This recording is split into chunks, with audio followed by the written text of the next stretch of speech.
Hello, everyone. Welcome to today's live broadcast, Concordant gene status and circulating tumor cells and tumor tissue from CRPC patients. I am Brenda Kelly-Kim of LabRoots, and I'll be your moderator for today's event. Today's webcast is presented by LabRoots.com, a leading social media site for science professionals, and sponsored by Epic Science. Epic Science is developing novel diagnostics to personalize and advance the treatment and management of cancer. The Epic Science's rare cell detection platform can enable detection of genetic and molecular changes in cancer throughout a patient's journey. For more information, please visit epicsciences.com. Before we start, there are a few instructions. We want to hear from you during this interactive broadcast, so please ask questions or leave us a comment. Answers are welcome too. You can do this by hitting the green Q&A button at the lower left of the presentation window and typing in your comments and questions. We'll try to get to as many as we can, and we'll follow up with you if we don't have time today. Want a better look? You can enlarge the slide window by clicking on the screen icon in the lower right-hand corner of the slide window. If you can't hear or see this presentation properly, please let us know by clicking on the support button on the top right or use the Q&A button. We'll make sure we try to resolve any issues. This webinar has been approved for continuing educational credit. Please click on the CE button at the bottom left corner and follow the process to receive your credit. Now let's get right to today's presenter. We are proud to welcome Dr. Edith Glusman. Dr. Glusman is a research scientist with solid academic and industry background in cancer cell biology and tumor metabolism. Her current work at Genentech includes developing oncology diagnostic strategies that involve identification and analysis of circulating tumor cells. Dr. Glusman received her PhD from Technion Israel Institute of Technology and holds a master's degree in biochemistry from Weizmann Institute of Science. Dr. Glusman, please begin. Thank you, Brenda. Good morning, everybody. I'm Edith Szafer Glusman. I'm a principal scientific researcher in the Department of OBD, Oncology Biomarker Development at Genentech, and I will tell you today about our study on the concordance of PTEN gene status in circulating tumor cells in CTCs and tumor tissue from castration-resistant prostate cancer patients. I will start by giving you a brief introduction to prostate cancer. I will then tell you why our interest in analyzing CTCs in prostate cancer. And finally, I will walk you through our results of the study of PTEN status in CTCs from castration-resistant prostate cancer. Prostate cancer is the most common malignancy in males in Western countries, with an incidence of 62 new cases per 100,000 persons per year, and it's the third leading cause of cancer mortality in Western countries. Now, the majority of the patients will be diagnosed with early-stage disease, but those patients where the cancer recurs after local treatment are usually treated with castration or androgen deprivation. And although they initially respond, this is not curative, and most patients would invariably progress to a castration-resistant disease. And in this setting, the therapeutic options are either chemotherapy with docetaxel or a second-line hormone therapy, or alternatively, the patients can be included in clinical trials for new therapies that target those pathways that are involved in the progression in prostate cancer. And in this particular setting, understanding the molecular characteristics of the disease at progression will help select the treatment and optimize therapy. One of the pathways that is frequently activated in prostate cancer is the PI3K-AKT pathway that regulates multiple physiological cell cycle processes: proliferation, differentiation, migration and invasiveness, metabolism, angiogenesis. This pathway can be activated either by a loss of the PTEN negative regulator, by mutations, or by the loss of the gene, or by epigenetic silencing, or by a gain of function of positive regulators like PI3 kinase and AKT. And the activation of this pathway leads to chemoresistance and cell survival. So the effect of this pathway on cancer and on cell survival raises the hypothesis that AKT inhibition may be a beneficial treatment for cancer. Now, in particular in prostate, one of the molecular mechanisms or molecular events that leads very frequently to activation of the AKT pathway is the loss of PTEN. And this evidence for this comes from clinical and preclinical observations. In mouse models, the deletion of PTEN is associated with progression to castration-resistant disease. Now, PTEN is also frequently lost in prostate cancer, and the loss of PTEN confers poor prognosis in prostate cancer. Now, PTEN also plays a role in the regulation of AR signaling and resistance to hormonal therapy via a negative feedback loop. So there is a lot of interest in therapeutic strategies that combine inhibition of AR signaling with AKT-targeted therapies, and the assessment of PTEN is a promising biomarker for these AKT-targeted therapies. Now, in prostate, in castration-resistant prostate cancer, the availability of tissue for diagnosis may be limited. First, because of the long time since the initial diagnosis to the evolution to castration-resistant disease, which can take from about 10 to 15 years. Second, because often the metastases are exclusive to the bone and very difficult to access. And third, because prostate cancer is a heterogeneous disease, even the primary tissue can be often multifocal and with different clones evolving into different clinical courses. So there seems to be a need for alternative diagnostic modalities in metastatic prostate cancer, and liquid biopsies can help here, can play a role in characterizing the metastatic disease in prostate cancer. Now, the gold standard for diagnosis has traditionally been FFPE tissue that is harvested from biopsy or surgery. Liquid biopsies are a non-invasive or minimally invasive method to measure tumor biomarkers from a blood draw. Liquid biopsies can provide the current status of the patient disease, and we can view them as a snapshot of the biomarker profile of the patient.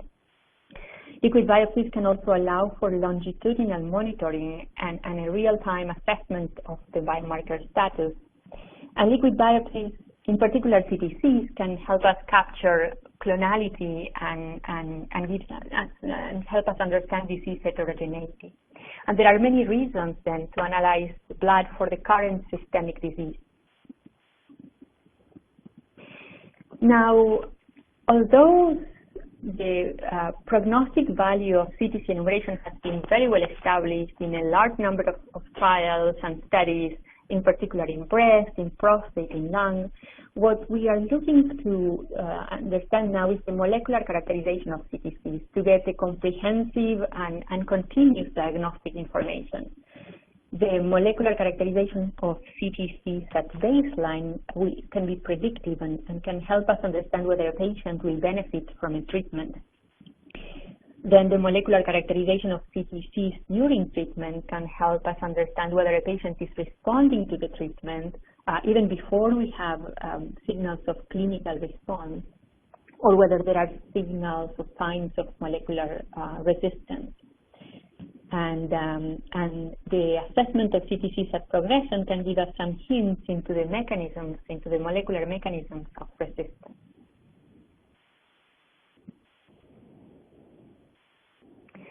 Now, one of the greatest challenges in the analysis of CTCs is the rarity in blood. This is why the most traditional CTC detection method starts by a step of enrichment, and this step of enrichment is followed by the identification of CTCs. The enrichment strategies are based mostly on biological properties like affinity, or physical properties like size or density. And then the identification of the CTCs in the pool of enriched blood is typically done using immunohistochemistry or immunofluorescence or RT-PCR for particular tumor-relevant antigens. Now, the platform that we used in this work, the EPIC Sciences platform, is different from the most traditional platforms in that it's enrichment-free. All the nucleated cells that are present in 10 milliliters of blood will be plated into a series of slides, between 10 to 20 slides. A nice feature of the system is that we can store those slides for future analysis. Now, for the identification of CTCs, the slide will be stored and stained with antibodies against cytokeratin, CD45, and DAPI, and there is still a fourth open channel for your favorite antibody. And then the identification of CTCs is automated, and it's based on the detection of CTCs that are cytokeratin positive, CD45 negative, and DAPI positive, plus a number of morphological features. And this overview, this main workflow on the EPIC platform leads us directly to CTC enumeration.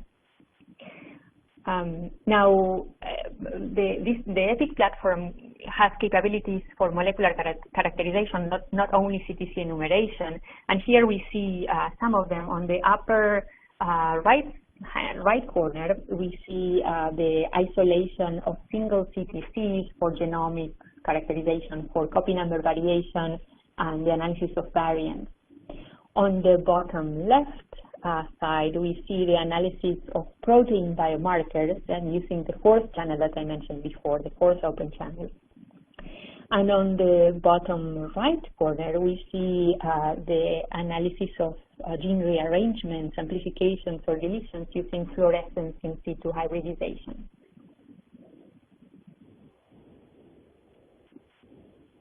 Now, here at Genentech, we have extensive experience using the cell-search system for CTC enumeration, and we have used the cell-search system on a large number of patients from clinical trials. Now, in comparison with the enumeration using the EPIC Sciences platform, and here the enumeration, the numbers for the EPIC platform were provided us by EPIC. So we see that it appears that the EPIC platform captures or identifies more CTCs than the cell search platform. The difference between the platforms is that the cell search platform is the most one of the most traditional platforms. It does use an enrichment step to capture epithelial CTCs that are EPCAM positive. And now back to the numbers. It seems that the EPIC platform captures more CTCs, and this is particularly strong in the case of non-small cell lung cancer, here at the bottom, where the cell search platform only identified CTCs, more than one CTCs in 33% of the samples versus 68% of the samples in the EPIC Sciences platform.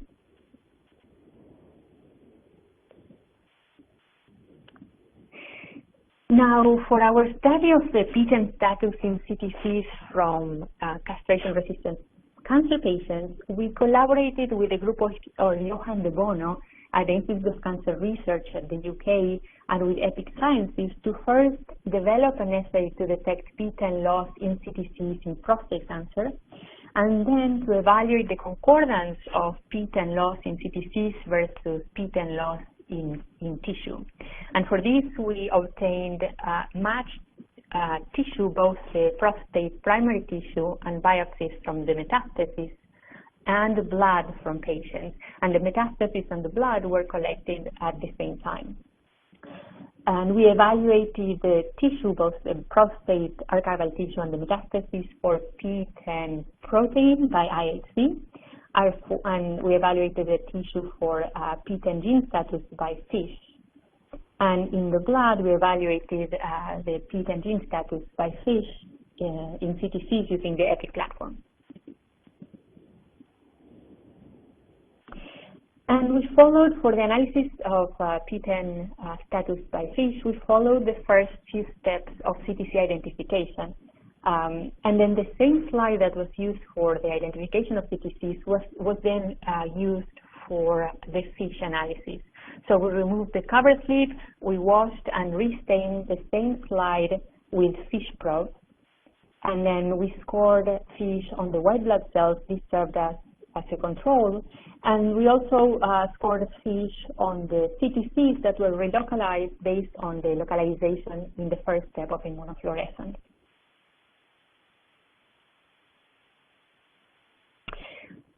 We evaluated CTC enumeration on 76 patients, and we found that 88% of those patients, about 69 patients, have more than one, at least one CTC per milliliter using the EPIC platform. And 59 patients, 78% of the patients had 3 or more CTCs per milliliter. And here, although we are expressing the CTCs, the CTC enumeration as CTCs per milliliter, we counted CTCs in typically more than 1 milliliter. The median volume of blood that was evaluated for CTC enumeration was 3.3 milliliters. We found the median CTC counts of between 5 and 6 CTCs per milliliter, and the average CTC count was 16 CTCs per milliliter.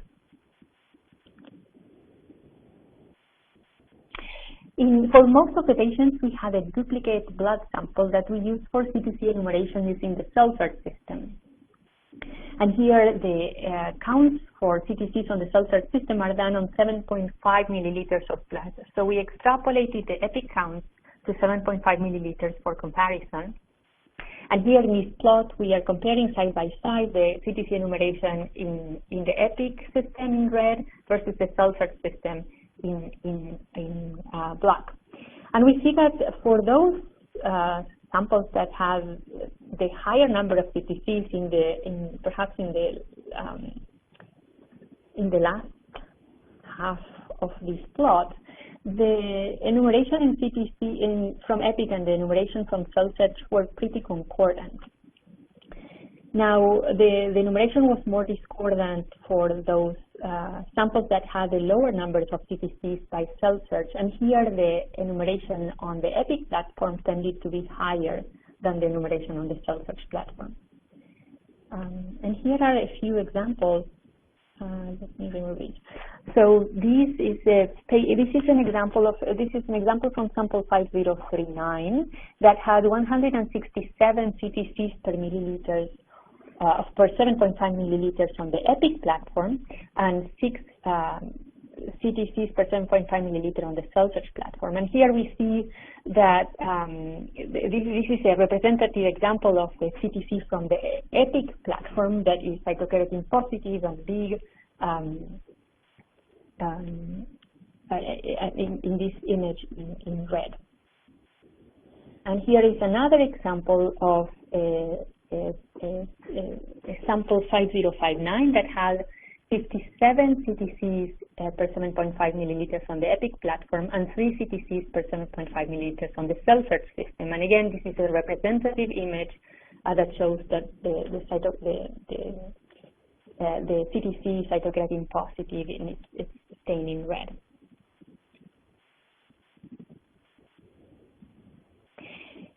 Now, in those patient samples that had more than 3 CTCs per milliliter, we then tested PTEN gene status by fish.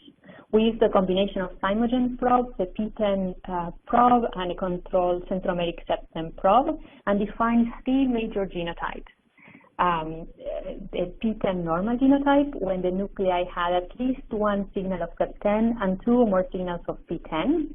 A hemizygous PTEN loss, when the nuclei had at least 1 signal of SEP10 and a single signal of PTEN, and homozygous PTEN loss, when the nuclei had at least 1 signal of SEP10 and no signals of PTEN. And we then evaluated the overall population of CTCs and white blood cells from our patients for PTEN genotypes and SEP10 genotypes. We evaluated over 2,500 CTCs and over 1,000 white blood cells. And in the plot here on the left is the distribution of PTEN and CEP10 genotypes on CTCs, with PTEN on the y-axis and CEP10 on the x-axis. And on the plot on the right is the distribution of PTEN and CEP10 genotypes in white blood cells. And we already see that the distribution of genotypes on white blood cells is very narrow, and it's centered on the wild-type diploid genotype. We see that 92% of the white blood cells had 2 copies of PTEN and 2 copies of CEP10. And the distribution of the genotypes was much broader in CTC. For example, on white blood cells, we never observed any cell that had complete loss of PTEN, PTEN 0 marked in red. On the contrary, on CTCs, we had 12% of the CTCs that were showing the phenotype of homozygous PTEN loss. Hemizygous PTEN loss was also a lot more frequent in CTCs than in white blood cells, and it was frequently accompanied by also an increased number of CEP10 signals. And overall, the number of CEP10 signals was higher in CTCs than in white blood cells. In CTCs, 25% of all CTCs had, I will mark them here, had 3 or more copies or signals of CEP10, up to 14 signals of CEP10 in a CTC. And on white blood cells, sorry, I'll go back. Here.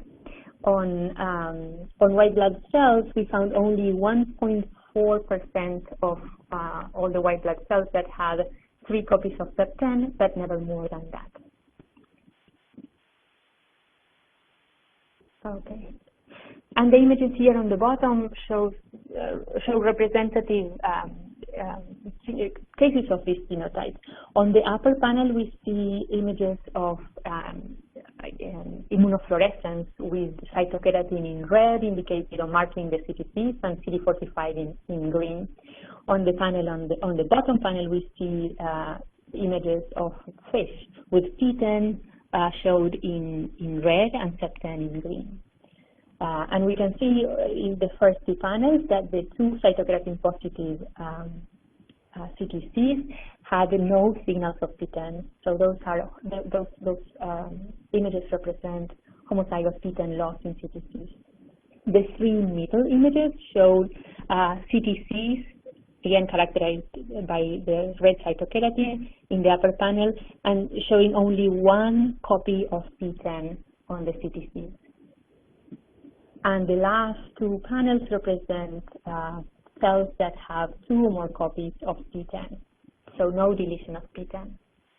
So in general, what this distribution showed us is that in the CTCs, there seems to be an increased ploidy, an increased frequency of PTEN loss in comparison to white blood cells. Now, we also looked at the distribution of PTEN genotypes within patients.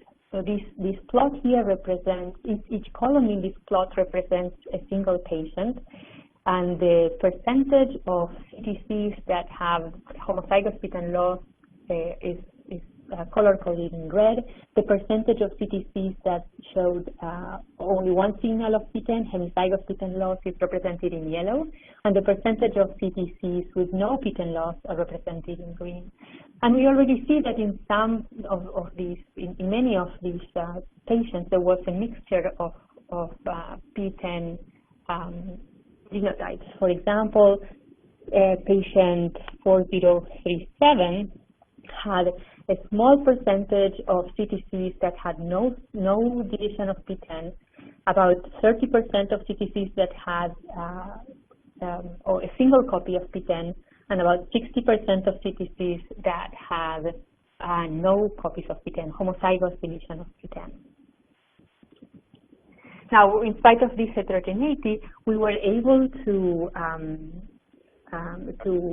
classify the patients into distinct or discrete categories of homozygous loss, hemizygous loss, and no deletion of PTEN based on an algorithm for PTEN status classification in patients that was based on the rate of false positive PTEN loss in white blood cells. This classification took into consideration the number of CTCs and the frequency of CTCs with homozygous loss of PTEN, hemizygous loss of PTEN, or no deletion of PTEN. And you can find more information about this algorithm that was developed by our team statistician in the paper. In this paper that, if I forgot to mention before, it was published in British Journal of Cancer last year.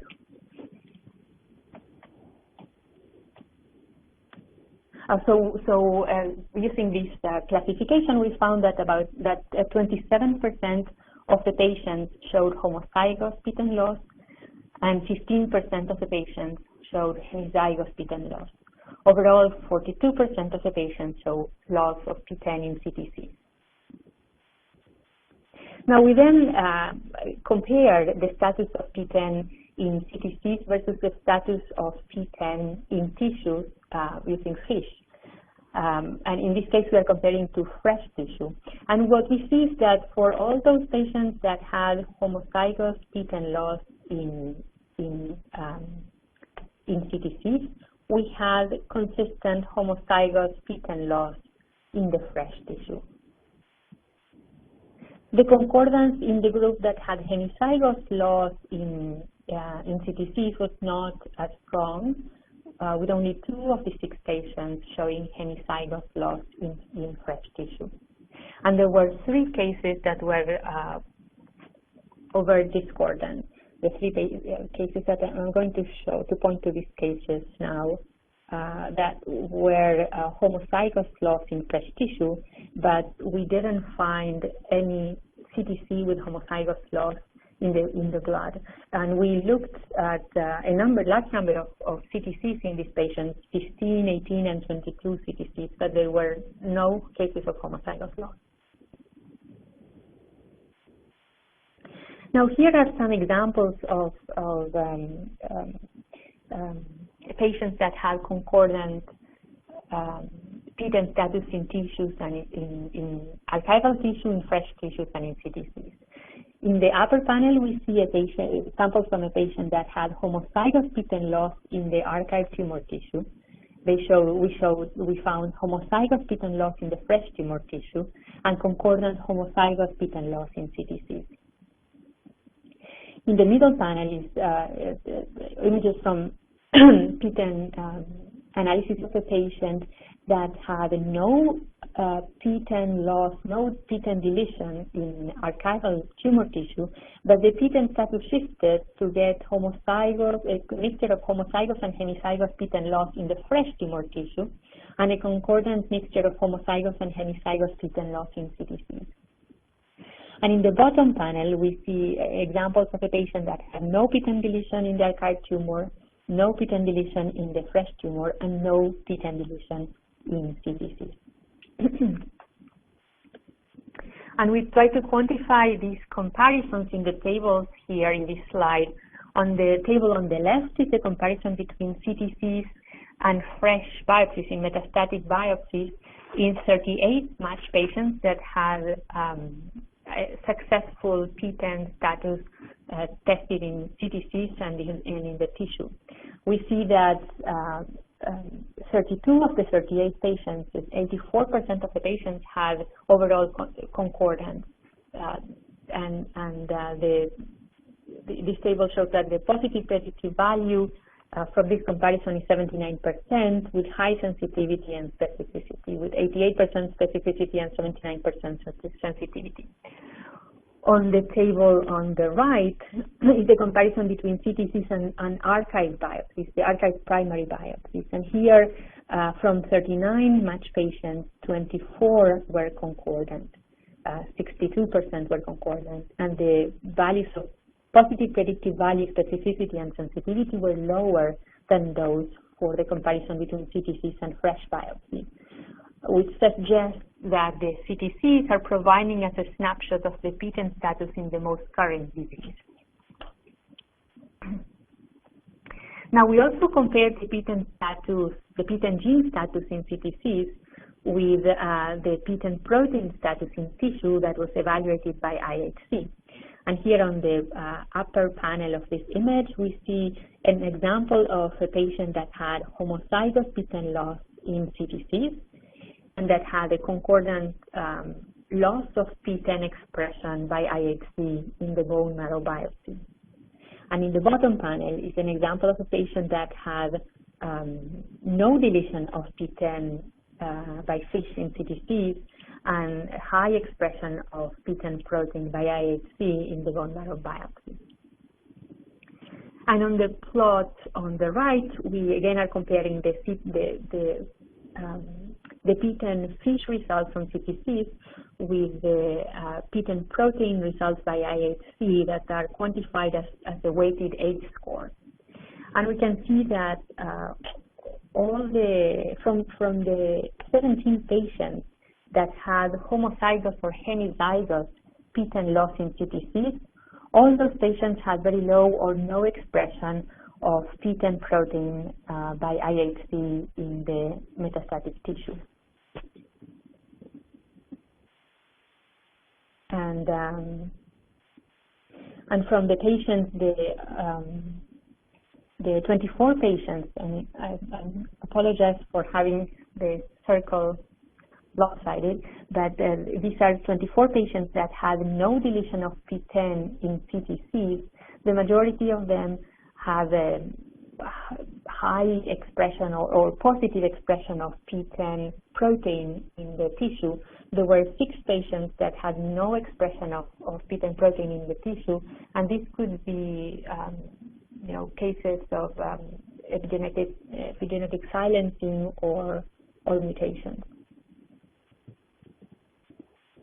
So these observations indicate that the PTEN status in CTCs also correlates with the PTEN protein status in tissue. Now, in addition to our molecular analysis of PTEN gene status by FISH in CTCs, we analyzed expression of AR and localization of AR in CTCs. And here are 3 examples of expression and localization of androgen receptor. In the first case, in the upper panel, we see a CTC that is cytokeratin positive, CD45 negative, and where the AR expression is exclusively localized in the nuclei. In the middle panel we see a CTC, again cytokeratin positive, it's CD45 negative, and AR expression appears to be excluded from the nuclei. We call it cytoplasmic localization. And in the third panel, we see an example of a CTC that has AR expression both in the nuclei and in the cytosol. And we were able to test AR expression and localization in a subset of the patients in our study, and we compared the expression of AR with PTEN FISH status. In this plot, each column represents the patient, and each dot is a CTC. And the CTCs are color-coded for the PTEN status. So the dots in red represent CTCs that had homozygous PTEN loss. The dots in yellow represent CTCs that have hemizygous PTEN loss. And the dots in gray are CTCs with no deletion of PTEN. And on the y-axis, we have we are indicating the levels of AR expression, the intensity based on signal intensity. And we can already see that there is heterogeneity of AR expression within patients. So for the majority of these patients, AR expression goes from low to high range. We also don't, in addition to the heterogeneity within patients, we don't see any particular concordance or correlation between AR expression and PTEN status. For example, if we look at patient 5052, all the CTCs are homozygous loss, and AR expression goes from low to the highest levels. And by comparison, patient 5085 has also high to low expressions of AR in the CTCs, and all CTCs, or almost all CTCs, have no deletion of PTEN. And finally, we looked at the localization of AR, and again, we couldn't see any concordance between localization and PTEN status, with many of the patients that had homozygous PTEN loss in CTCs had AR localized to the nuclei or to the cytosol or to a combination of both.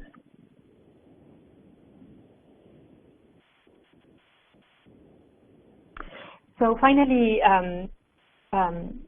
all the patients that all the patients that we tested for PTEN status in CTCs didn't belong to a single clinical trial, but most of them had been treated with abiraterone or enzalutamide, and all of them were followed for survival. If we divided the patients between those that had PTEN loss in CTCs, either homozygous or hemizygous, they were grouped together and they were called PTEN loss, indicated with the red line, versus patients that had no division of PTEN, indicated by the black line. We see that there is a significant association between PTEN loss and worse survival. With the median overall survival for the PTEN loss population of 7 months versus 12 months median overall survival for no PTEN deletion. Now, in univariate analysis, we found that PTEN loss, also epic CTC counts, high lactate dehydrogenase and visceral diseases, all associated with worse overall survival.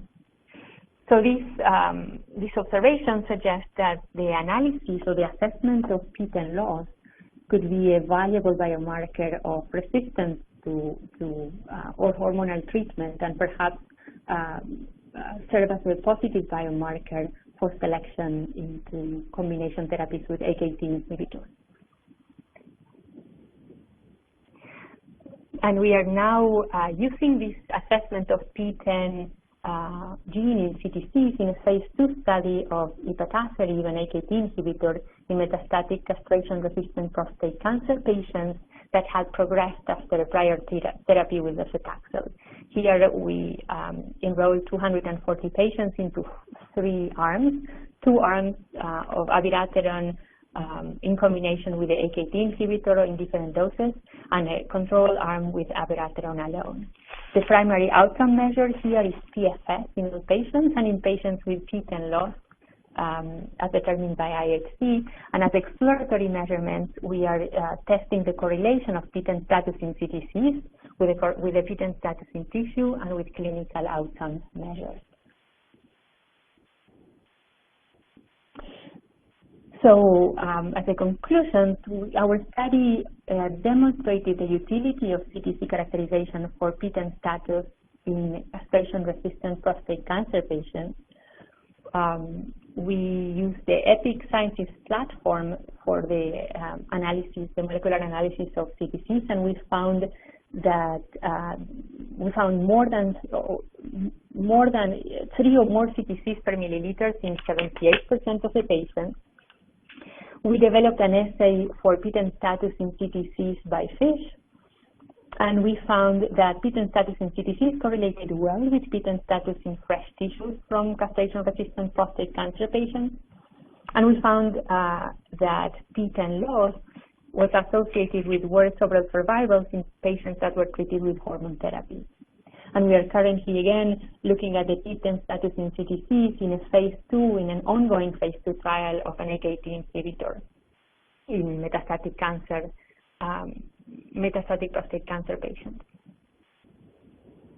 And with this, I want to first acknowledge that this was a collaboration, a broad collaboration between Genentech, the Institute of Cancer Research, and the Royal Marsden Hospital in the UK, and EPIC Sciences. And again, I want to acknowledge everybody from the group of Ispunus at Genentech, the group of Johan de Bono at ICR, and the team at EPIC. And I will be happy to get questions. Thank you, Doctor, for bringing that excellent presentation to us. Before we get to our question and answers, I'd like to point out to our audience that a poll will be appearing on your screen. If you could take a moment to give us some feedback, we would sure appreciate it. Now, to ask your questions. Questions can be sent via the green Q&A button at the lower left of the presentation window. We'll get to as many of your questions as we can. If we don't get to your question today, we will follow up with you. And our first question comes from our attendee, and they ask, how were patients classified as both HO and HE loss detected in the sample? Okay, so this is a relevant question because, as I mentioned, as I showed in some of our slides, there was a mixture of different genotypes within every patient. So there was some heterogeneity with these patients with mixtures of CTCs that were homozygous loss with CTCs that were hemizygous loss. Now, our classification system for PTEN status in patients was a hierarchical classification. First, the patients were classified based on the significant presence of homozygous loss CTCs, and then they were classified based on the significant presence of hemizygous loss CTCs. And the rationale for this hierarchical classification was that we expected that homozygous loss would eliminate all PTEN protein expression and have a more significant clinical effect. So we decided that if the patient had significant presence of homozygous loss CTCs, we will classify the patient as that, as homozygous loss. Thank you.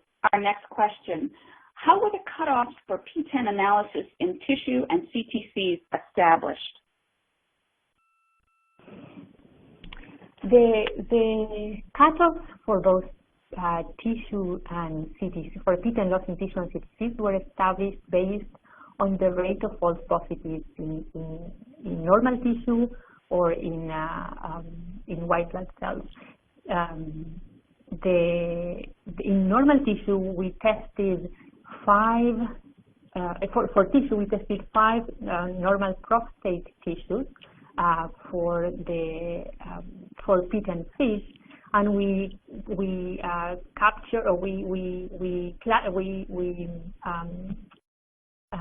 calculated the median class 3 standard deviations of the percentage of nuclei that had PTEN loss.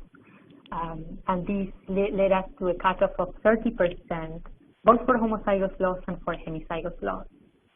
Now on CTCs, the cutoff was established based on the rate of false positive PTEN loss in white blood cells. And this was done both for white blood cells that were present in the patient sample and white blood cells from normal healthy donors. And the numbers were very similar for white blood cells from donors and from patients.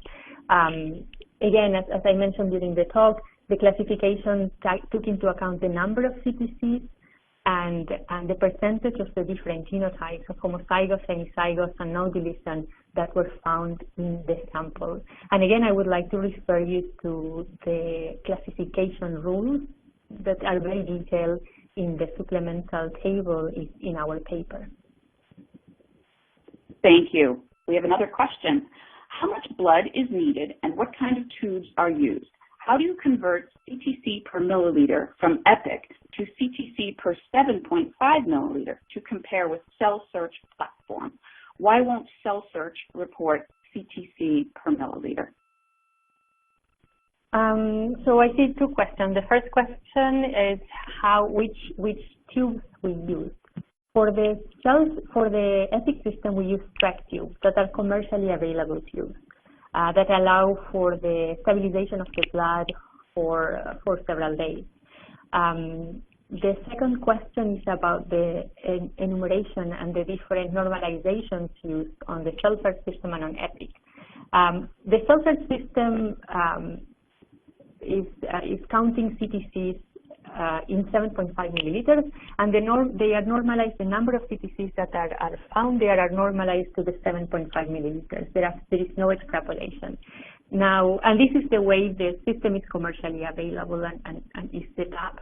Now, for the EPIC system, the volumes of blood may vary from patient to patient, because the way they are plated is by standardizing the number of nucleated cells that are plated. Every slide gets about 3 million nucleated cells. So the volumes can vary a little bit, and that's why we are normalizing them to 1 milliliter. I think I might have mentioned during the talk that the median volume that was tested in this study for CTC enumeration was 3.3 milliliters. But the volumes varied from, I think, 1 milliliter to 7 or 8 milliliters. Thank you. We have another question. An attendee asks, what is the difference between single cell fusion and double cell fusion?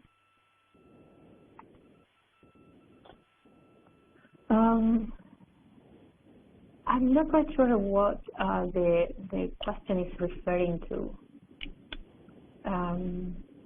If we can clarify what this refers to, I think that, yeah. I think we can have somebody follow up, and in the meantime, move on to our next question. An attendee asks, why would PTEN be lost in white blood cell count? Well, we don't normally expect PTEN loss in white blood cells, and as you saw in the overall distribution of PTEN and septin genotypes in white blood cells, we never saw any case of homozygous PTEN loss in white blood cells.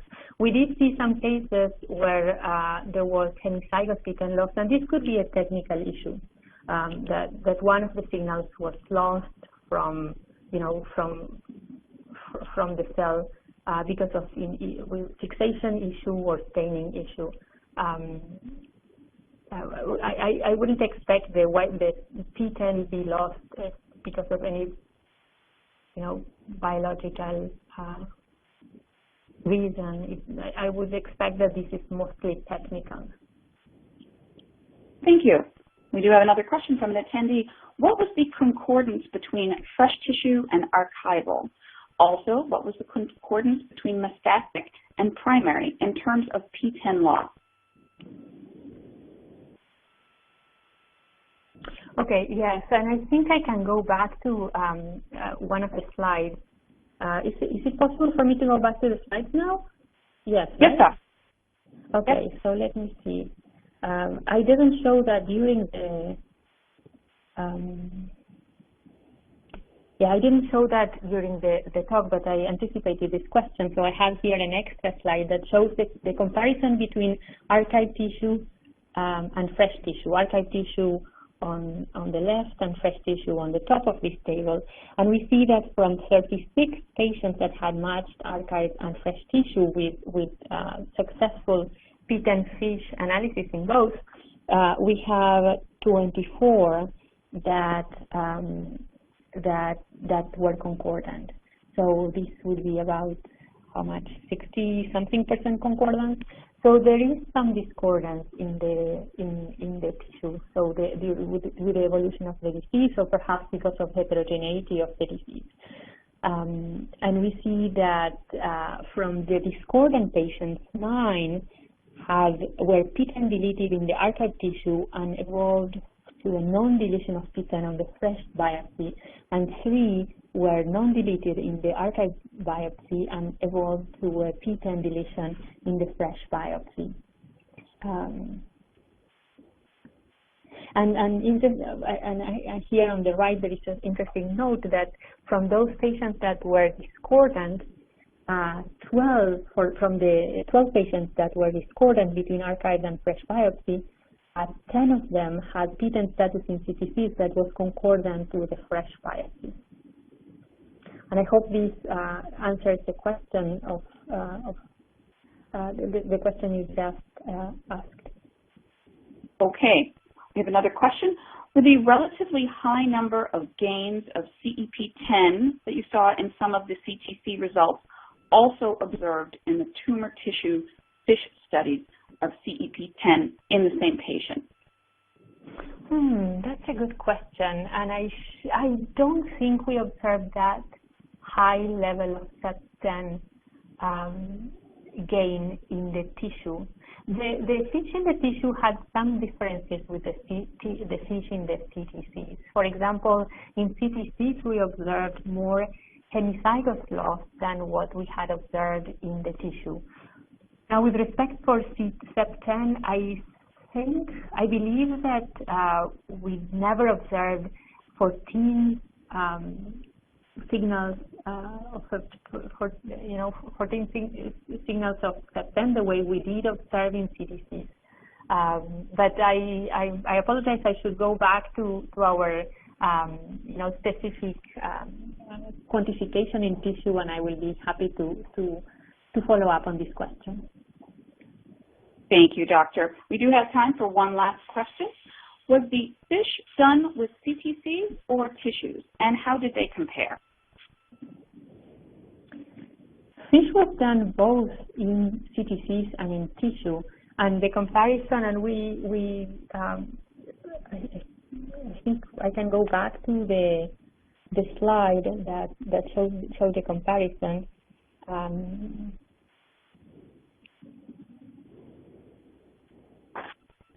Oh no, you're right. Here.